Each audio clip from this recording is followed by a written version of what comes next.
Thanks, creepy lady. Yeah.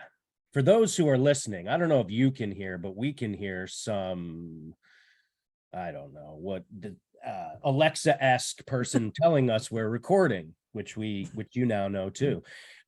This is a perfect introduction for someone named Awkward. I'm really glad to have Misty Winston here. I haven't even really known her last name for that long. I knew her first maybe as Comrade Misty.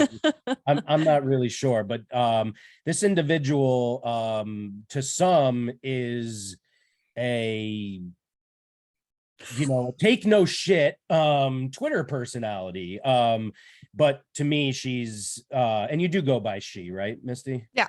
Okay, yeah. And she is so much more an on the ground activist.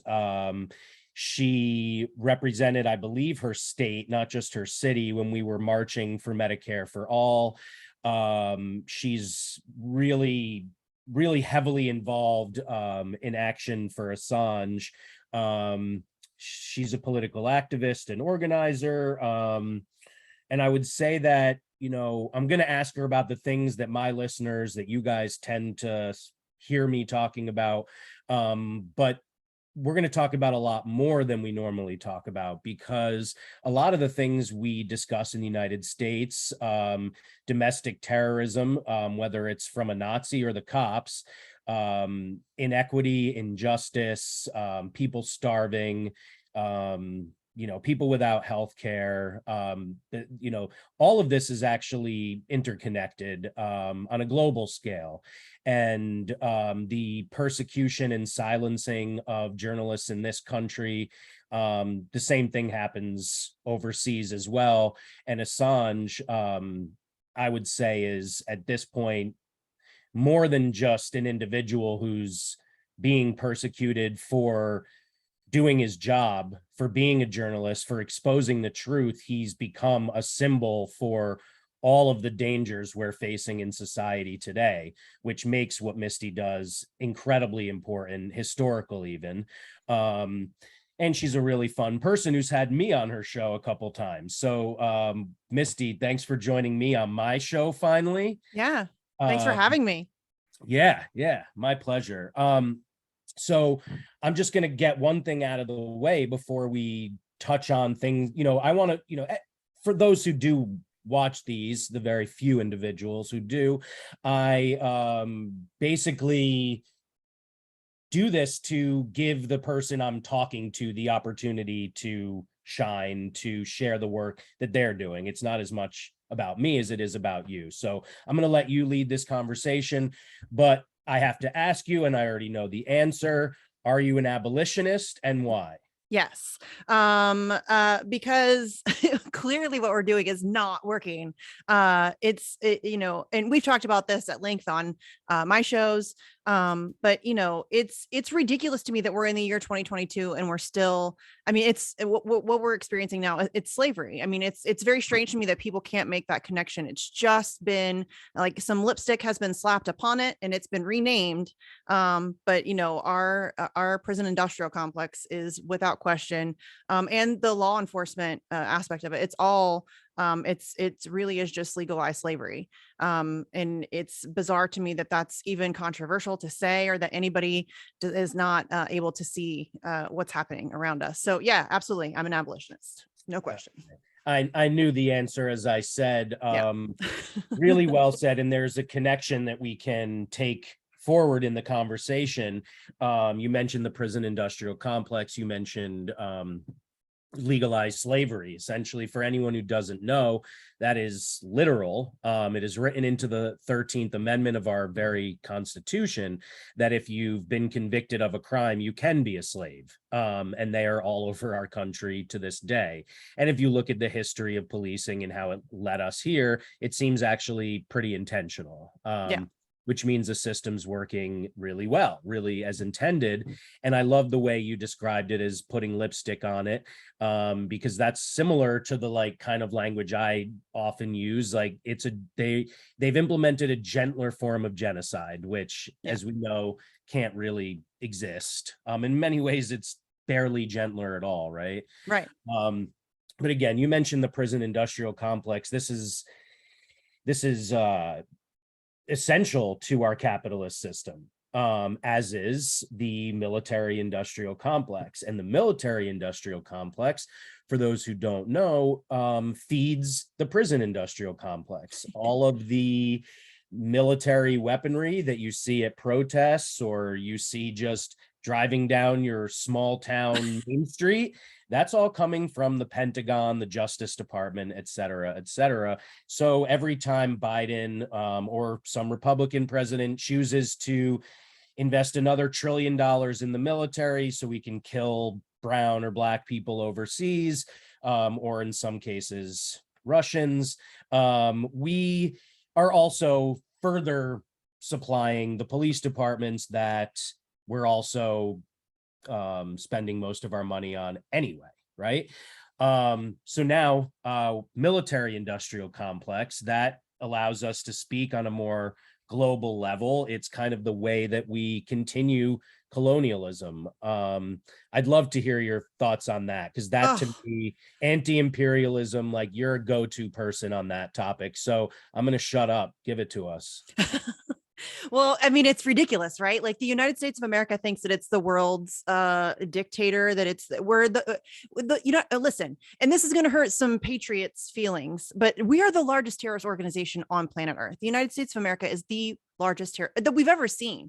It's ridiculous that anybody is still believing that this is some kind of, like, defense of our democracy. That's garbage. You know what I mean? Like, it's we are the world's bully, and it's ridiculous to me that, I mean, you mentioned Russia. Russia's a great example of how everybody's freaking out about Vladimir Putin's war crimes and he's so mean to journalists, and listen, that is all true. Like, Vladimir Putin is a douche canoe. You don't reach that level of power without being kind of a psychopath, right? So he's not a good dude. But really, you think you have any room whatsoever to wag your finger at Vladimir Putin? You're from the United States of America. Like, that's a Tuesday. What he's done the entire time that the Ukraine thing has been happening, that's like a Tuesday for us. You know what I mean? Like, the hypocrisy and the exceptionalism is just mind-blowing, that grown adults are unable to see just how hypocritical it is that we're wagging our finger at anybody else when we are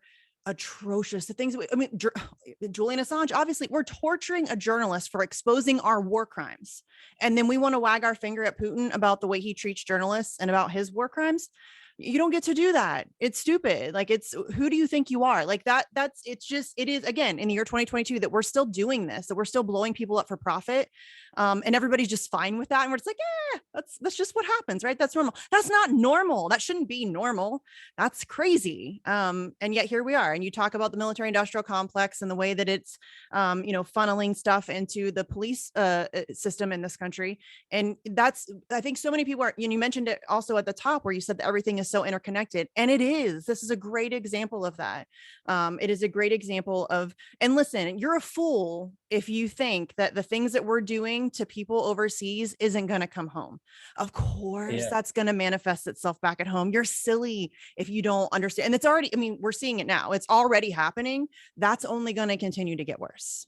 Yeah. And I'm sorry, I almost cut you off, and it's okay if you do, because I ramble. Oh, well, no, that was really great. And but it reminded me of the most insane, to me, like, just insane in a different way. I don't know. Local police departments have donated like millions of dollars in military equipment. US local police departments have donated military equipment that shouldn't have been in their hands in the first place to the Ukrainian government. Yeah. You follow what I'm saying? Not you, but like those who are listening and haven't heard this yet. Like, so, like, why didn't we just give it directly to them in the first place? I mean, we are now, but because it's a money laundering scheme. So, like, yeah, that's a great way to put it. Like, there's no other way. I mean, Julian Assange warned us about this when it came at the time he was speaking on Afghanistan, but he very clearly spoke about the fact that this is war. And he's not the first. Smedley Butler did it, a long time ago, where he said war is a racket. Anybody who understands the reality of war understands that it is a money laundering scheme. It's very rare that war is fought for like a legitimate and just reason. They're invented in order to sell weapons. Like it's like a self-fulfilling prophecy. You know what I mean? We just keep doing the same stuff because that's what happens when you allow defense contractors and weapons manufacturers to purchase your government. Yeah. And then like all these movies that people enjoy but don't really think about, like Lord of War and War Dogs, and these people are real. They're not the issue, by the way, just so we're clear. These like random rich guys who broker deals, they're not the problem. The problem is that they're brokering deals with governments, okay, like with our government. So the same people on our FBI's most wanted list are also, they're like our best friends, just to be clear. And they're unaccountable. Right. There's no account. I mean, seriously, somebody tweeted earlier today. I don't even remember who it was, and I'm sorry, I don't remember who you are, but I think it was Danny Haiphong. He tweeted out that George W. Bush is getting ready to do his like episode of Masterclass, that series that they have. Dude's a war criminal, and he's getting ready to do a masterclass episode while Julian Assange, the guy who exposed his war crimes, is sitting in a high security prison in London without charge on remand because he exposed those war crimes. Like, that's the world we live in. It's crazy to me that more people aren't just unbelievably furious about that. And in the case of George W. Bush too, which, I believe is when the FBI got its file on me at his inauguration, it also shows the rich white, I mean, there's a word for this. It happens all the time in business also. If you think of it, say it for me. Where the father just hands it down to the son. I mean, it's kind of like generational wealth or whatever. There's a specific word for this that sounds as bad as it is, but whatever, it doesn't matter. Right. Everyone listening is thinking of it. The issue is that in this case, like, he's also a moron. He got into Yale despite being a moron and a fuck up, and then now he's doing the master class. Like, the only master class he could do would be how to use daddy's money and power to fuck up as bad or worse than he did. How to rehabilitate a war criminal? Sure. I mean, yes, you're right, actually. And that brings me to a question I wanted to ask you before. What do you think the biggest problem, like, why is it, you've talked a lot about like, just like, this is crazy, guys. Like, how do you not see this? Right? Like, pure shock.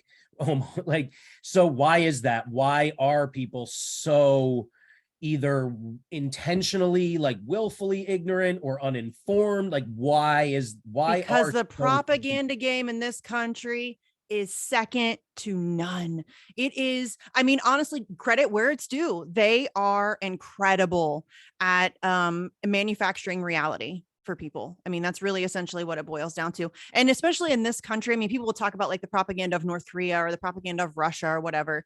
Nobody holds a candle to the United States. And it is, I mean, from the moment we exit the womb, we are bombarded with, this just ridiculous propaganda from every angle. Our history, we're taught a false history. We don't live in reality. We do not live in reality. And it's very frustrating to me, because to me, it feels as if it's common sense that in order to fix the problems that we have, we need to know the real problems that we have. And we can't do that right now because we don't live in the truth. And so how are we supposed to figure out where we're going if we don't even know where we are? And that's what the whole Julian Assange and press freedom and truth in general, that's why that's, to me, the most important fight that we face right now, because that's the front line for everything else. It doesn't matter what you care about. If you care about abolition, if you care about the environment, if you care about education, if you care about anything, you are not going to be able to effectively fight for the thing that you care about if you cannot even deal in the truth, if you can't educate yourself and others, if you can't have conversations, if you can't dispel information. It's absurd that people don't understand. It's frustrating because I can't, and it feels like, to me, it's a personal failing, because I can't find the words to make people understand how important this is. And it's frustrating because it really is to me, and I realize I'm biased because it's what I do. But I think to me, that's the biggest fight that we're facing, the fight against propaganda, and narrative control. And we're losing. I mean, it's bad. We're losing our ability to even just speak, to ask questions. I mean, you're not even allowed to ask questions. And that's really troublesome. Yeah. For those who don't know, the second to most recent music video or whatever music and video that I made for 10 Demands, the abolitionist organization that I co-founded in 2020, is censored by YouTube. Not completely. There are ways to watch it, but you have to go through a bunch of hoops. And we have no idea what happened to the 10 Demands website. If you go to 10forjustice.com, you can still see the website. However, none of us have access to it, can't update it, can't edit it. Google, like if when we are all of our files are gone, our Google Drive is shut down. We had no warning about that. We didn't break any rules. All we did was tell the truth. And we're just like one of a million examples, and there are way worse examples. Many people who are like losing or have lost their livelihoods. Now I'm forgetting a friend's name. Oh, Lee Camp, Oh, who yeah. had me on his show and now refers to himself, I think, is the most censored comedian in the United States, maybe. Yeah. Like yeah. Rightfully so. He lost just every channel he had basically and had to start all over. Yeah. And like he and I have talked a lot less since that happened. I don't blame him. Like I wouldn't have time for Yeah. He's got a lot going on anyway. Anybody. You know Yeah. what I'm saying? Yeah. Like in addition to all the great things he's doing, like who has time to talk to anybody like when you need to survive? Like the thing that makes it easier for me is that I've never had any economic interest in this stuff at Same. all. Yeah. So Same. like I just keep doing what I do to like earn enough and can always do this. Yeah. And like not thank God for you and I, or thank any God that I don't necessarily believe in, but thank the proverbial God for people like us, right? I mean, and thank the proverbial God for social media, in spite of the privacy issues and in spite of big tech making it harder and harder. Like we're seeing the censorship increase, which is what you were hinting at. But mainstream media and the government, more than people like you and I, are the most, avid and impactful propagandists, wouldn't you say? Oh, for sure. And then that's it's been really gratifying to me to watch mainstream media like plummet off of a cliff over the last decade or so. I mean, really, it's been happening. It's been like a slow burn, but over the past decade, I'd say it's really increased because people, I mean, we've seen it. The distrust in mainstream media is at like a record level. And that's it. You should not trust my jumping off point is they're lying. And then I go from there, and they've totally 100% earned that because I mean, and I say this all the time, they really are just the propaganda arm of the United States government. They are owned and operated by the exact same corporations that own and operate our politicians. It is all just one big clusterfuck. And how many times do they get to lie to you before your sense of skepticism kicks in? I'm genuinely curious because there are still some people in this country that take Rachel Maddow and Chris Cuomo seriously, despite the fact that Rachel Maddow and Tucker Carlson both went to court and both admitted, hey, nobody takes us seriously. We're just entertainment. And the judge agreed with them. Yeah. Anybody that's watching you shouldn't be taking you seriously. And that's the reality of our news. And that's what I'm talking about with the propaganda thing. And it's, but the distrust in the mainstream media has been really good to see. I'm just hoping, and that's why they're so desperately trying to censor online media, because they understand that that's like one of the big fights right now is making sure that we maintain platforms, and that we diversify on platforms, and that when one of us is censored, we all yell about it, because we have to make sure that that they aren't able to then completely take over that, because that's what they're trying to do right now. And they want full control over the narrative, and they're getting close to getting that, and that's the fight. Really well said. I think maybe because you mentioned that this is the fight, anything that you care about is impacted by this. Yes. If you can't get the word out, you can't get what you're looking for. Yes. And it was instrumental to my learnings about a general strike, and like where I took my mindset, or like what I recommended, because, without enough media to support it, it won't work. Yeah. Right? And so like which media, and how effective would that be as it combats the mainstream?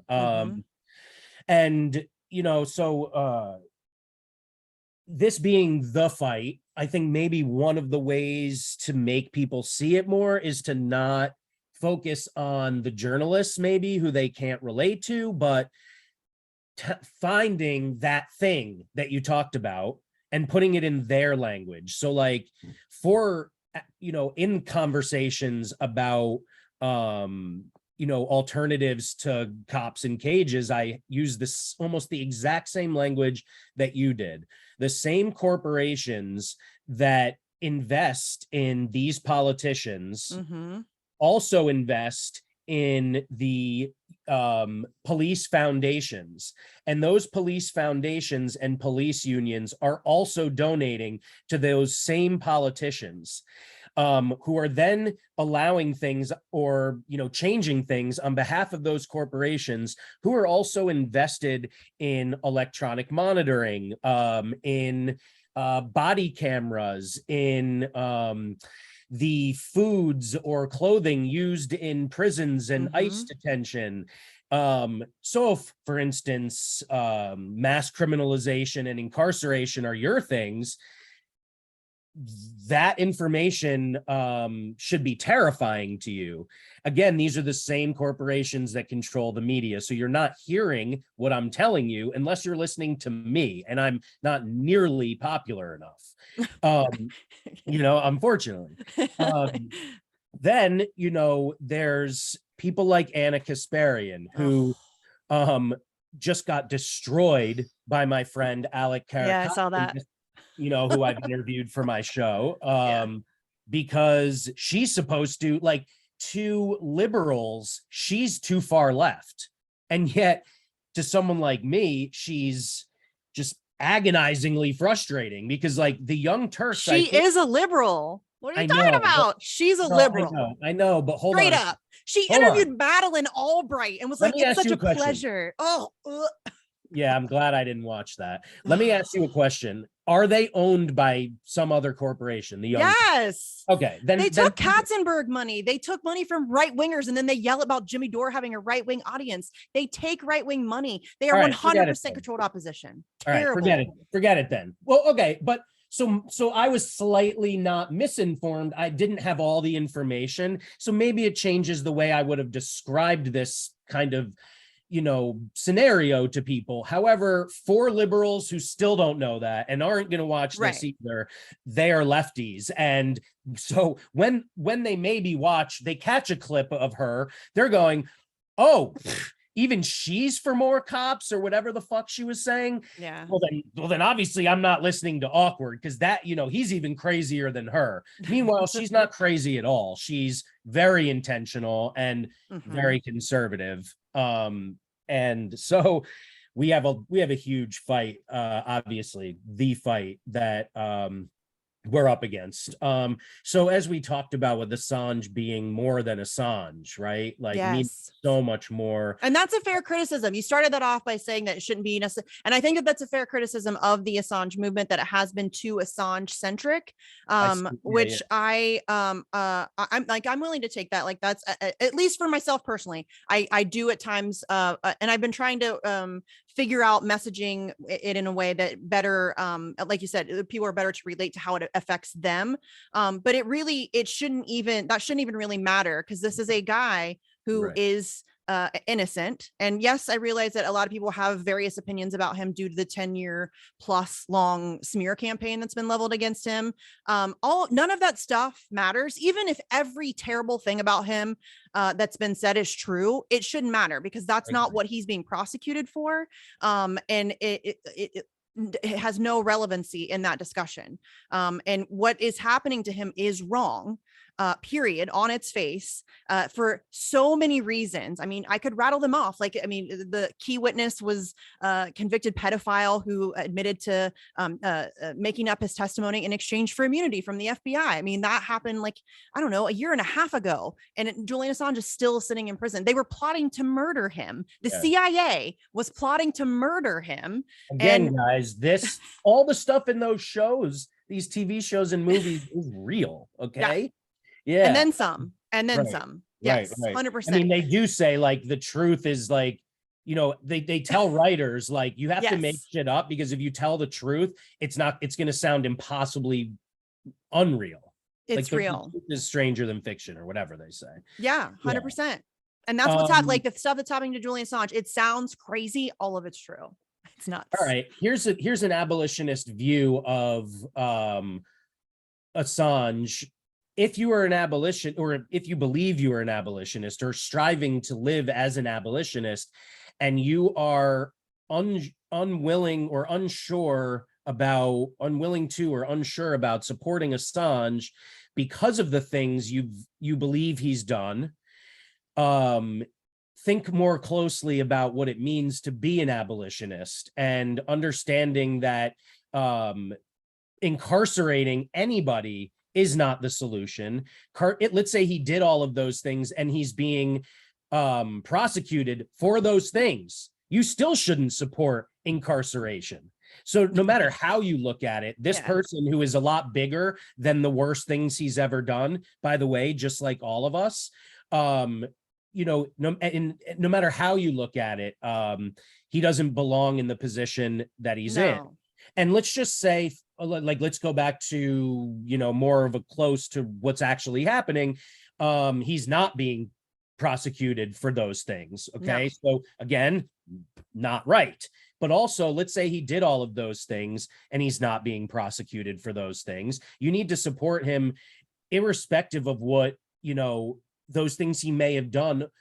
You need to do it irrespective of that, also because he has the opportunity to transform who he was. If he is a different person today, that's fantastic. If he hasn't had the opportunity to learn from his mistakes, pay restitution, engage in transformative justice with the impacted parties, because he's been incarcerated and, you know, basically been the subject of close to murder, then how can you blame him for that? So there's just no way of looking at it and not seeing an avenue for it being, or not seeing it as being appropriate for you to support this. Yeah, no, under no circumstances should anybody have to deal with what he has had to deal with.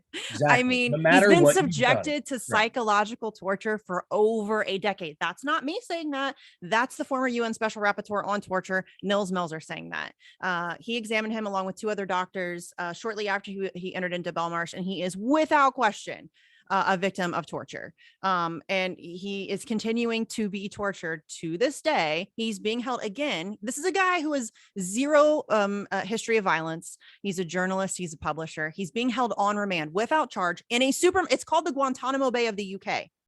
Does that seem reasonable to anybody that this guy shouldn't be let out on bail? If you're not an abolitionist and you think that, you know, he should go to trial or whatever, is there any reason under any circumstances that this guy should be held in Belmarsh? No. I mean, all of it is just absurd. It's absurd. Yeah. I mean, you know, you have to switch, or you have to think about your priorities also, man. Like, even if one believes that like national security is the biggest issue and or our government is not the biggest threat to that national security, then I can see why you would also believe what's been said about Assange, and also like how keeping him from telling more truths could be so damaging. But think for a second, like, you know, what it would mean or what it is meaning that this can happen to someone for telling the truth, the impact that this is having and will continue to have on all of our freedoms. So if national security is important to you because you love America and you want freedom and probably more like it, liberty, you kind of need this guy to be okay, or you're going to lose those freedoms and liberties. And, you know, you're going to have even less to be proud of, right? Yes. And again, it's not even about the guy. Like this is about anybody who in the whole, if you are somebody that loves this country and you do the whole buy-in to, America is great and all of that stuff. To me, there is nothing more patriotic than holding to account the country that you love. There's nothing more patriotic than recognizing a wrongdoing and wanting to set it right, so that you can be better. You would think that that would be the goal for those people who just just really love this country, and you should want it to be better. And war crimes are not okay. Illegal wars are not okay. Rape is not okay. Torture is not okay. And this is the stuff that Julian Assange exposed. And it's again, there's under no circumstances, in my opinion, that anybody should be hardcore against Julian Assange. If you are, it is because you have been led to believe something about him, or you've been manipulated by the propaganda campaign that's been launched against him. Not to say that you have to be a huge fan of Julian Assange. I've never met Julian Assange. He could be a giant asshole. I have no idea. I've met and spoken to many people who do know him personally, including family members, and I get the impression that he is a perfectly lovely human being, who is a little awkward, and he's a little kind of blunt and all of that. I mean, he's also autistic. I have an autistic child. That kind of that's kind of par for the course. Awkward and kind of a little off and very, very, very blunt and honest. So yeah, I mean, I don't know if I would like him personally. It doesn't matter. He could be the world's worst person, and I would still fight against what's happening to him because it's wrong and because it's unbelievably dangerous for all of us. Like, this is about us being able to hold to account future governments, and to be able to, again, they have kind of created this environment where they're able to manufacture your reality for you, and that's not okay. Like, these are known psychopaths, right? These are people who start wars for money, for profit. I don't want them controlling what I'm able to see, hear, think, know, talk about. No way. Under no circumstances. So yeah, it's not about Julian Assange. It's not about whether he's a good person or a bad person, or if he's a rapist or not a rapist, or if he smears poop on the wall or he doesn't smear poop on the wall. It's not about that. It's so much bigger than that. And I think that honestly, that's a little bit why we have so much trouble, because so massive, like the impact, the potential implications of this case. Right. I think it's just so big, and it's also very abstract. It's not the same as like, hey, I can't afford to take my kid to the doctor today and they're sick. It's like the fight against propaganda, narrative management, the fight for free speech. That's something that people, it's not like tangible, they can't see it, and it's not impacting them.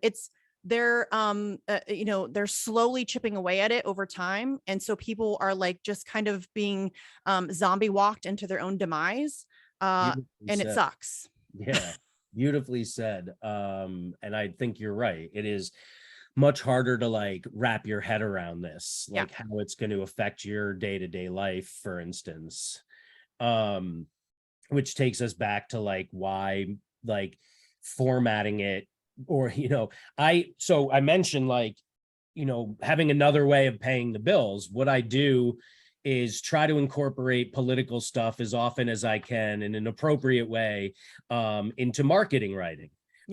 So the same stuff that goes into advising a charity that's part of the nonprofit industrial complex, or a business doing good or bad things, you use the same kind of strategies with any kind of socio-political purpose, like strategy, mission, goal, like cause, political party, union. These same strategies are all the same. And you mentioned being like, it shouldn't matter, right? And like it really shouldn't. Like the amount of freaking people who told me it's the slogan about defund the police, like, I don't care. You don't say it then, whatever, man. Right. And plus I happen to know marketing, and one way to be effective is to shock people. And we did that, right? Yes. If we had said refund communities, no one would have listened. The whole point is we scared you, right? Yeah. So in any case, all of this stuff plays a huge role in how we all do everything. And it's like, it shouldn't matter, but you and I know that it does. It does. So it's important how we think about how we talk about these things. Yep. And I stress about that all the time. All the time. I'm constantly trying to think of new, and I have really focused on tailoring my message to the audience that I'm speaking to. I went on a libertarian podcast, and so I made sure to use language and words. And that's not me being disingenuous. Listen, I'm just selfish, and I want to get the thing done that I care about. And so if I have to, selfish, if it's, first of all, I don't believe that there's any true 100% altruistic person or action right, possible. No. So the fact that you feel good about doing work that benefits the world does not make you selfish anyway.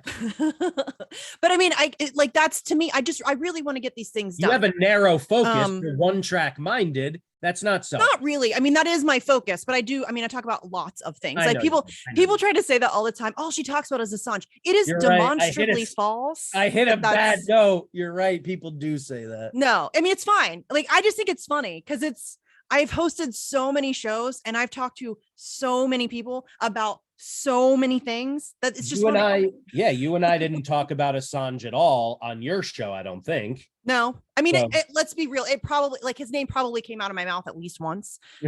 That's just who I am. But yeah, I don't think I've done seriously so many shows where it's, I mean, I've talked about, it just makes me laugh. Like, it's just so demonstrably false that it's funny. But being any type of public figure, there's gonna be bullshit said about you. The same thing happens to me. Like, I remember for years I was like the biggest white grifter, but I'm a Jew who's never made a penny. So like, that's the grifter thing makes me laugh too, because like you, I've never had, and this is not like me being, it always sounds like really just gross to say stuff like that, but I've never asked for, none of my channels have ever been monetized. I've never asked for a penny from anybody. I have a Patreon because one guy asked me to make one years ago. I don't think I ever talk about it.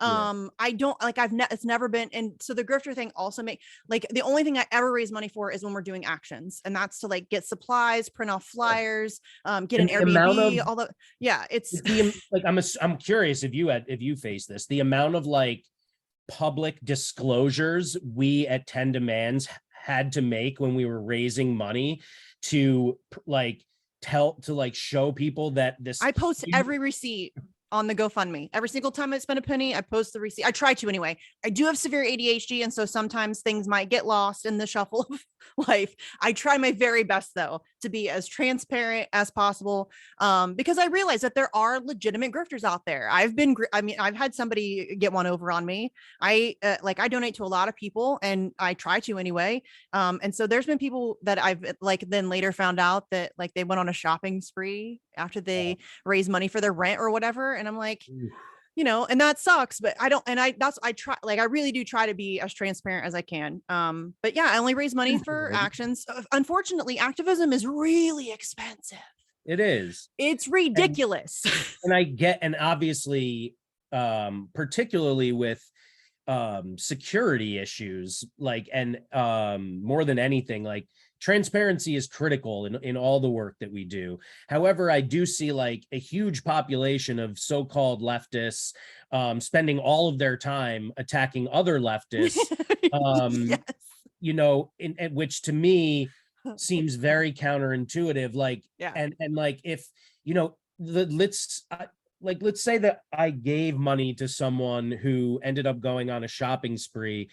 My response would not be to blast them on social media. My response would be to think that person had problems and needed help. Yeah. And so the amount of whether it's, it sucks. Like, I don't want to it sucks. I don't want to send you $100 and then you're going out buying a new pair of shoes. Like, that sucks. But yeah, I won't blast you on social media. And if it became clear that they were continuing to do this, we would have to find a way to stop it. But my first thought would be to approach them directly. Yes. Right. And that's just not the way a lot of this stuff works. But people attack other people from behind a block with screenshots. You're real brave. Like, you're real brave with your screenshots and your group chats. Like, come on. Yeah. And I have to grown up. I have to say the fact that like, the fact that fewer and fewer leftists are doing that to me, and the fact that Andy No from the right hasn't done that lately tells me I'm doing something wrong. Right? Am I, like, no, I think he has me blocked. He did it from behind a block with me before. He wrote a whole article about me, but my point was partially funny, but also partially to point out that I believe it is possible that I am saying less controversial things outside of, like, I'm saying less and less outside of the abolitionist conversation, clearly also.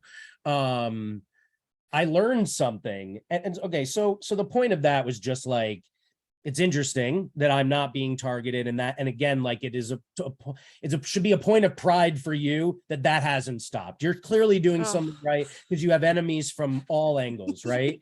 So what's wrong with me? And also, I think it's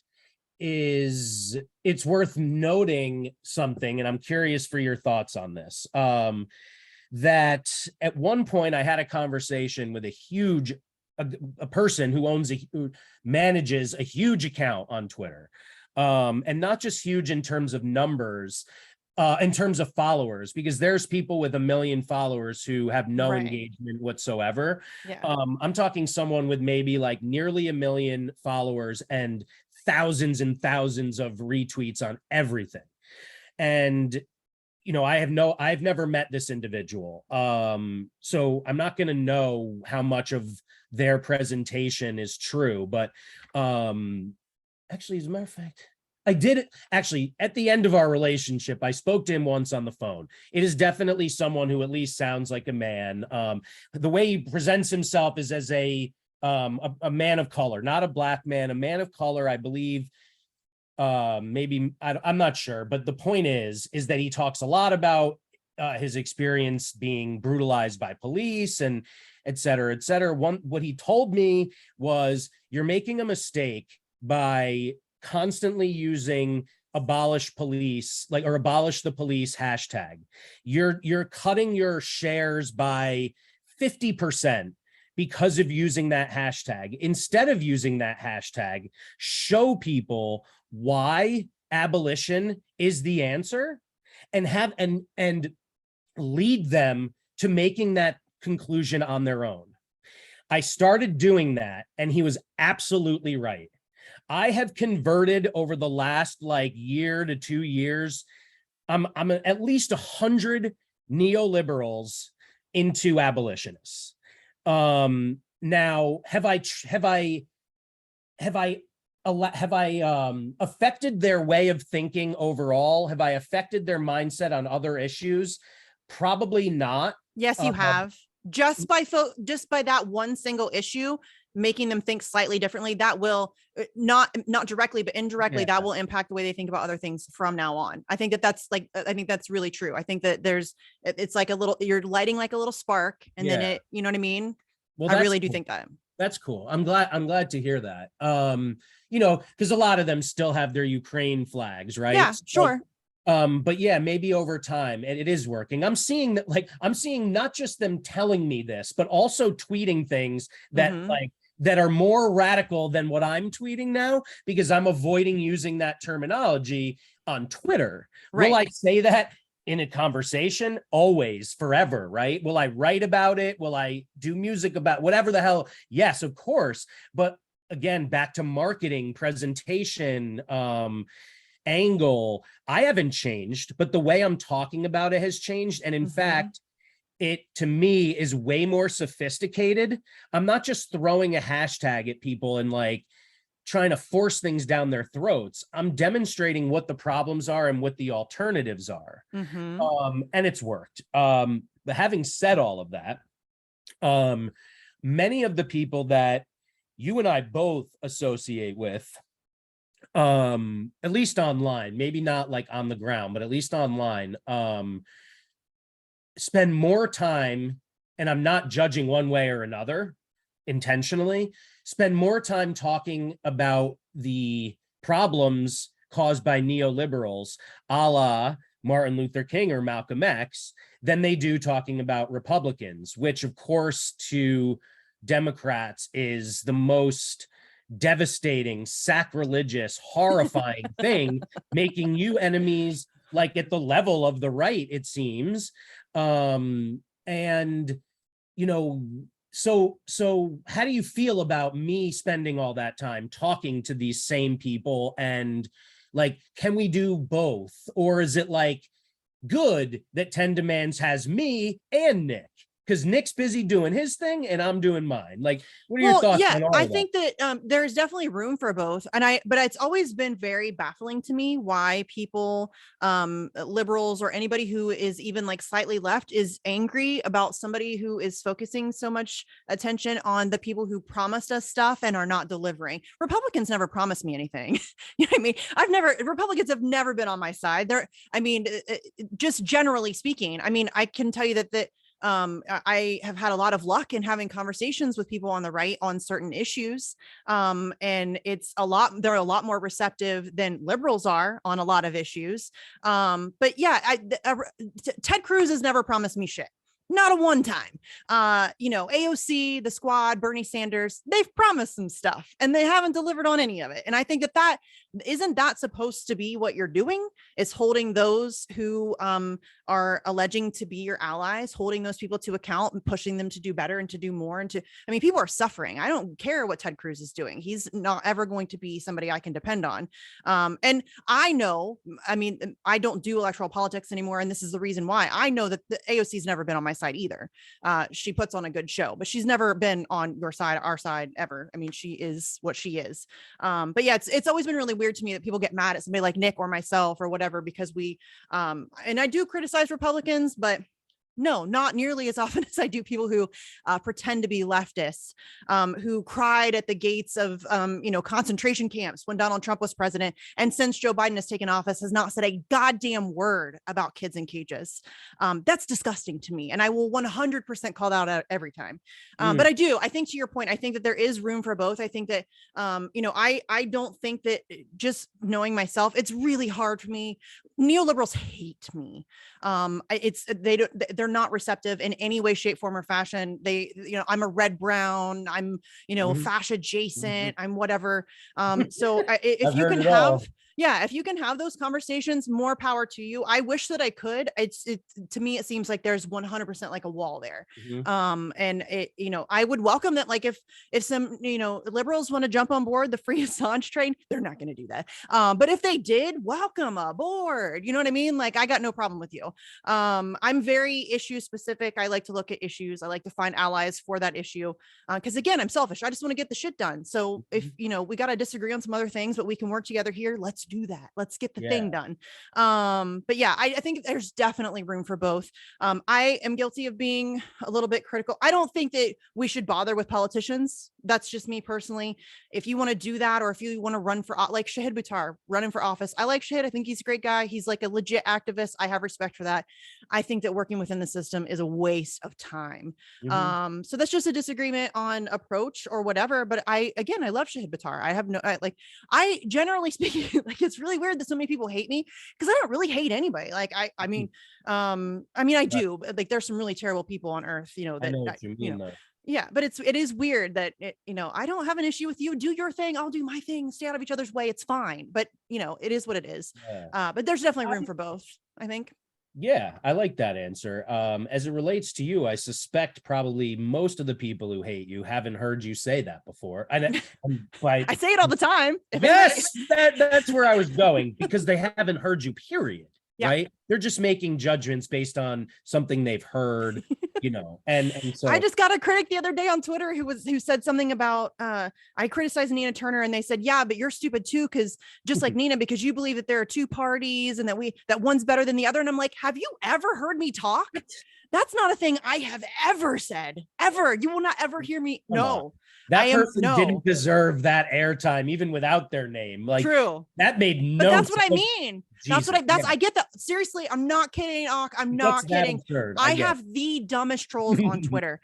I'm not joking. Caitlin Johnstone, I don't know if you know her very well. She has really dumb trolls. She has even admitted that I have the dumbest trolls on Twitter. One of my favorite ones is that when Reality Winner got released from prison, everybody was, oh, I can't believe Misty hasn't tweeted about this yet. I guess she doesn't support Reality Winner, blah, blah, blah. Turns out, I was literally on the ground when she got released, handing out buttons that had Reality Winner's face on it and talking to people about, and we announced it at our event. It was a home run for Julian event, and Julian Assange's stepbrother announced Reality Winner's release from prison at our event, but I didn't tweet about it right away. Like, you guys are so dumb. My really? God, just looking for some hypocrisy. Yes, I'm not joking. They hate stalk my Twitter feed. Like they outrage my Twitter feed. Like, they are just constantly monitoring my tweets. And if they can find anything to twist into something to like make into a that's what they do. It's weird as fuck. I am just some chick from Ohio. Listen to me, you guys. I am just some chick. I'm a mom. I have too many cats. I talk too much and too fast. Like, I'm just some chick in Ohio. And the idea that there are people who have dedicated so much time to stalking my Twitter feed is really fucking bizarre. Particularly because they're spending so much time on worried about me.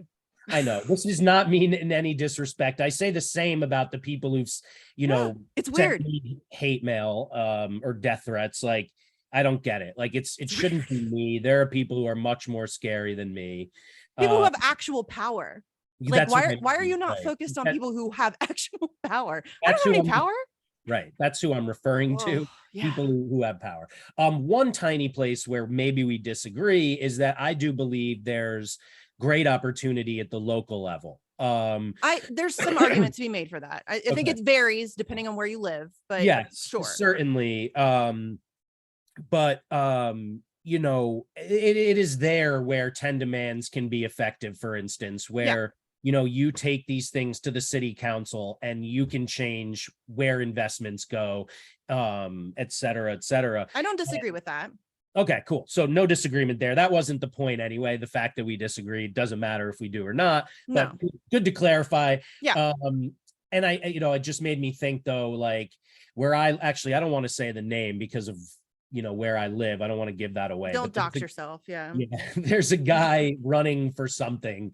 And he's very similar to the last guy who ran for something and got promoted, who's now like about to be the governor next. And so, they were saying it was someone, I know it was some podcast host with like 50,000 followers, is like saying go, and like, they're not even from where I'm from. I just happened to like see this, like, vote for this guy.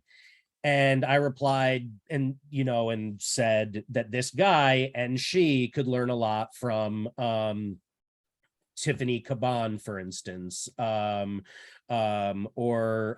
Kristen Richardson, whose last name I always forget, irrespective of how incredibly familiar I am with her work. I'm terrible at names, so it's okay. I'm getting there. I'm bad at names. But the point being that these are two abolitionists who have been elected to like major offices in New York City, who are making significant change. It's Kristen Richardson Jordan. Sorry, Kristen. I do it. Sorry, Kristen.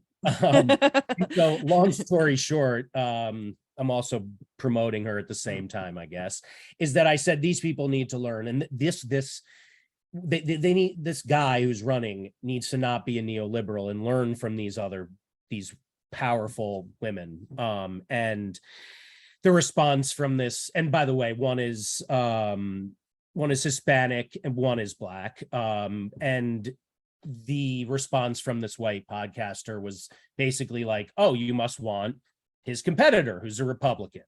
And I just said, and so anyway, the long story short is, in every single way, shape, and form, whether it's the work that you do or the work that I do, and for some reason I'm just hated less for it, you have to challenge the people who are telling you they're representing you. I think the way that you put that was perfect. And I'd like to conclude, because people have terrible attention spans, and we've already hit an hour. I could Oh, talk have to we? you That went fast. totally. I could talk to Yeah. you forever. I this is another thing that gets you into trouble or whatever, where you talk about, and that's where they get the red brown thing from, right? Where you say, I'm willing to engage with someone who may disagree with me on tons of things if we agree on this. And I remember when I was in the midst of kind of talking about a general strike and then moving more toward how desperately we need an infrastructure of mutual aid so that we can actually effectively have a general strike. One of the other things I talked about a lot at that time was that this could not be, and I have a major disagreement, a major disagreement with someone who on Twitter, I have no idea who they are in real life. They focus entirely on a general strike. Their list of demands, there's 50 demands, including demands that I very much agree with. I think one might even be abolish the police. That is not what you general strike for. You can't general strike for 50 things, and it can't all be things that leftists want. Right. The whole point of a general strike is for the whole damn Bring people thing. together. Correct. And for the whole thing to crumble, because they can't exist without all of us. Right. There's no way to have all of us unless you have a small amount of demands that benefit everybody. We all have free healthcare. Common sense. Right? All of our debt goes away. That benefits every poor motherfucker in this country. Anyway, that's my diatribe. Any thoughts on that, or it's always been very strange to me that people get angry because I'm willing to have conversations with those that there are people who disagree with you all around you every day. You work with them, you go, your kids play soccer with them. We and you do just fine. We all do just fine. Generally speaking, most people are good, decent people. Maybe some of them, I live in small town Ohio, surrounded by Trump voters. They've just been propagandized to be mad at the wrong things and the wrong people by different people. That's really all it is. And that's not to say that some of their views are acceptable. Are they casual? Are a lot of my neighbors casually racist? Yes, of course they are. Will I call that out every time I hear it? Of course I will. But you can do that and also still be civil and recognize that we do have a lot in common. And it's very strange that anybody has a problem. To win in politics, you have to convince people who don't already agree with you that your ideas are good. If you are just going to preach to the choir and you're just going to huddle up in your safe space while you feel smugly superior to everybody else, that you're not going to get anything with that. And I want to get stuff done. And there's this whole weird subsection of the quote unquote left. I don't think that these people are anywhere near the left, but they identify themselves as left, but they seem to think that anybody to the right of Bernie Sanders is a literal Nazi. And that's ridiculous. There's a whole lot of people in between Bernie Sanders and actual Nazis where we could be having conversations and where there are agreements, where we actually do. Bernie Sanders went on Fox News. I'm no fan of Bernie Sanders, but Bernie Sanders went on Fox News and held a town hall and convinced a room full of Republicans to not only support, but applaud for Medicare for all. That's how it's fucking done. That's how you get shit done. You go and you talk to people who don't already agree with you and you convince them to fight for the thing that you want. That's how you win. And it's very strange when people get mad at me for that or call me a fascist.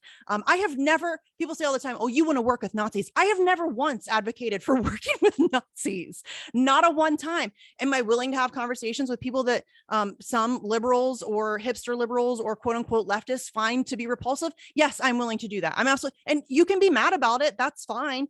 Having a conversation doesn't mean that I'm inviting them into my organizing space. It doesn't mean that I'm friends with them. It doesn't mean that I'm going on vacation with them. It doesn't mean that suddenly their beliefs are now superimposed onto me. I'm a big girl. I have my own opinions. I have my own beliefs, and I can enter into conversation with just about anybody and maintain those. It's weird that anybody would think that that's different. But you stay mad. I'm going to keep doing it. You can keep calling me a Nazi. Yes, I'm friends with a Boogaloo boy. Oh, it's so scary. He's a fucking, he was an environmental activist who's gay and stands in between cops and protesters at Black Lives Matter, or Proud Boys and protesters at Black Lives Matters event. You got problems with that? What the fuck? It's so weird to me. The whole like the things that are like projected onto me. And it's fine. Like I realize, I'm not for everyone. I'm okay with that. Like I'm a big girl. I get it. Not everybody's going to like me. I'm okay with that. But the idea that then people just like make these things up in their head and create this personality that it's just weird. And I think that we have to be willing to have, especially honestly, and I realize I'm rambling here a little bit, but honestly, as a white person, if you're not willing to enter into white spaces and have those conversations, are you really an ally? Are you really too good for that work? You're not willing to have this, like, I mean, I don't know. It seems a little weird to me, Yeah, that's an interesting point. I think like, I'm gonna not like, I want to continue just for a couple more minutes. But there was some freaking gold in there that I am gonna pull out. I rambled for a little while. Sorry about but that. Only toward the end. There was some serious heat in there. Yeah, there's a reason I love talking to you. I just want to say that again, if you're an abolitionist, then you have to agree with what Misty's saying. I'm sorry. The comment that the people around you where you live have been fed generations of information that is incorrect by different people than the people who informed you is something I say all the time. It is not their fault that they were born where they were born, to the people that had them, who fed them the disinformation they were fed. There is zero reason why they can't learn something else. And so again, if you just hate people and are unwilling to talk to them, that is not the best way to do things. I will say, as a Jew, for instance, who has changed a lot over time. I grew up with the mindset of the only good Nazi is a dead Nazi. And I kind of essentially still believe that any active Nazi who's doing Nazi things would probably be better off for the world if they were dead. But I have this thing now where I think I can change them instead, right? Like I'd rather not kill someone if I don't have to. Right. And I focus far less on some of the things that were critically important to me then. And I don't beat up Nazis anymore, right? Like that was like my cousins, the skinheads against racial prejudice, like the things that I did. It was literally just, if I saw a Nazi, if I saw a Confederate flag, I don't know how I'd probably be dead if this were, and the Trump era back then, right? I'd be fighting every 20 seconds with the amount of Trump flags I see. But that didn't work. Right? Like it didn't work, and it scared a lot of Nazis, but as soon as Trump was elected, they all came back out. So it didn't work. There has to be a different way. And to me, the way that you look at things is advanced. By the way, I also have an autistic child, and one of the things, she's fucking brilliant, an incredible musician, who's been co-signed by Daryl Jennifer and Lauryn Hill. Nice. This incredible kid has, barely made it out of school. And, the assumption about kids who are not academically sound is that they're stupid. And, the assumptions about autistic people is that they're totally incapable and all of these things. But there's also a school of thought that autistic people are actually more advanced than we are. Yeah. And I don't disagree with that. I don't disagree with that either. I think they're just waiting for us to catch up. Right. And I also don't disagree with my commentary that you are advanced in being willing to talk to people you disagree with. And I think it's really important that people listen. I'm not going to say I'm always going to be successful. And there are times where those conversations devolve and like I entered into it wrong and I get heated and I fail miserably. Absolutely. 100% not going to lie. But I'm willing to try, Yes. And also like, as a Jew, I don't want to necessarily put myself in the middle of a bunch of Nazis, which is why the conversations that I have with neoliberals are very effective, we've seen, and make sense for me. Someone who's never been the victim of a Nazi attack, someone who's never had like swastikas carved into their front door, is someone who's better off having those conversations. And I think that that's an important, I'm glad you brought that up, because I don't mean to imply that because I'm willing to do that, that I think everybody should, Right. like, I don't expect a Black person to enter into a white No. racist space. No, no, And no, no. that's not what I mean. I'm No. saying that I'm willing to do that. And it's very weird that people get mad at me for it. To me, Yeah. it's very strange. Yeah, totally. And yeah. I was just clarifying though, because of my skin color. Right. You know, no one knows I'm a Jew unless I tell them. Right. I don't have a yarmulke, you know, and so you know, we all have like areas that make sense. And there are a ton of former Nazis who are doing exactly that work and who are more effective than anybody. Yes. But like, long story short, I think the theme here, the message we'd like to share, you know, I'll give my impression, you give yours, and then we'll call it a day. I think, like, you know, it doesn't matter what the issue is. You know, there are those who are powerful, and then there are those who aren't. And those who aren't need to do as much as they can to join together, because there is strength in numbers, and there are specific areas in which we all have our interests. And for those of us who are trying to organize, we have to appeal to those interests, because right now we are all so disparate, separated, you know, antagonistic, that we're allowing things like what's happening to Julian Assange to just go over everyone's heads, or behind the scenes, or whatever it is, not being recognized as the critical turning point that it is. Yes, 100%. And I think it's really important for people to remember that even like our most severe disagreement is nothing compared to the power, the complete disparity of power between us and them. And so, yeah, listen, we're going to have disagreements, and that's always going to happen. We're never all going to agree on everything. And that's beautiful. Humanity has a wide, you know, spectrum of opinions and beliefs and ways of looking at the world, and you know, lived experience and all. And I think that that's fantastic. Like, those disagreements, you know, we need to be able to figure out a way to have them civilly, and to learn to just, you know, go our separate ways when we need to. But that's, you know, that's okay. It's okay to disagree. What the thing is, and it's important that we point this out, the separation that we have, and the way that we are so just unbelievably divided is intentional. That is how they maintain power and control. And that's, listen, I'm no genius. I'm not the first. Noam Chomsky, and listen, I have my thing with Noam Chomsky, but he has been talking about this for decades. Once they realized they could no longer use force to control the people, they started using messaging, propaganda, and keeping us divided. If we're fighting amongst ourselves, we're not paying attention to the man behind the curtain.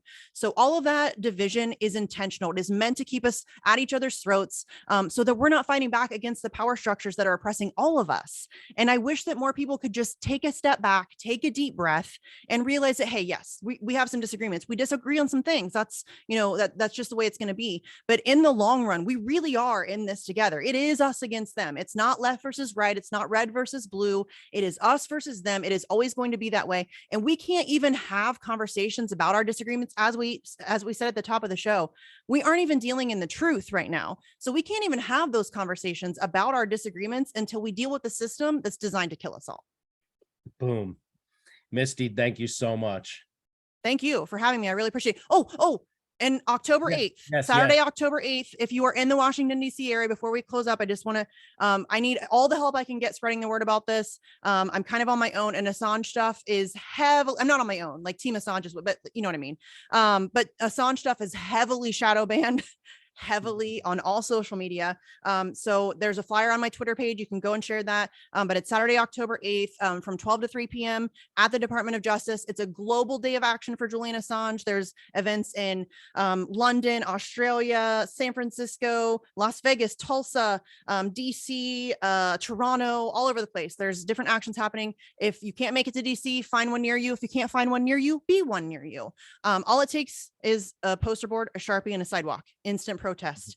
But it really is, it is crunch time. Julian Assange is legitimately a hair's breadth away from being extradited to the United States. Priti Patel signed off on the extradition request recently. The appeal has been put in, is likely to be denied. We could have a decision as early as next month, September. That he could be extradited as quickly as that. So it is all hands on deck. I mean, again, we talked about this whole time. What does that mean? What does that mean if he's extradited? For those who don't know. It's bad. Listen, Julian Assange will be the first journalist and publisher charged under the Espionage Act. And not only will he be the first journalist and publisher charged under the Espionage Act, he's also Australian. He's not American. So this is a foreign journalist being charged under the United States Espionage Act while being afforded none of the protections of the First Amendment. If you don't see how dangerous that precedent is, I honestly I don't know. As I said earlier, I don't know the words to say to get you to get that.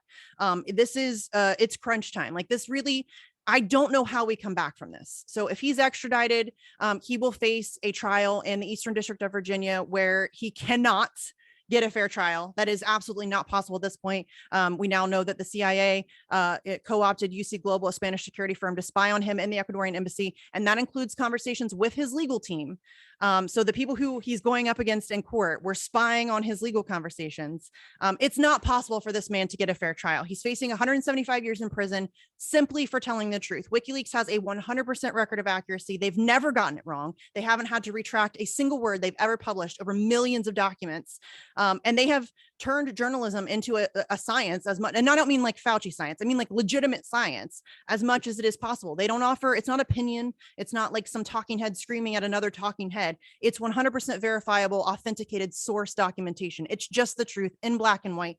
That's what he's being persecuted for. And if he is brought to this country, it really is game over for the future of press freedom, free speech, truth. It's bad. It's really, really bad. So we are really up against it. His health is failing, just on a human level. The number of human rights violations that are in this case are unbelievable. He just suffered a mini stroke in October. He's not doing well, and we're running out of time. Not just for him as a person, because again, even if he was a terrible person, he shouldn't be subjected to the things he's been subjected to. His family shouldn't be subjected to those things either.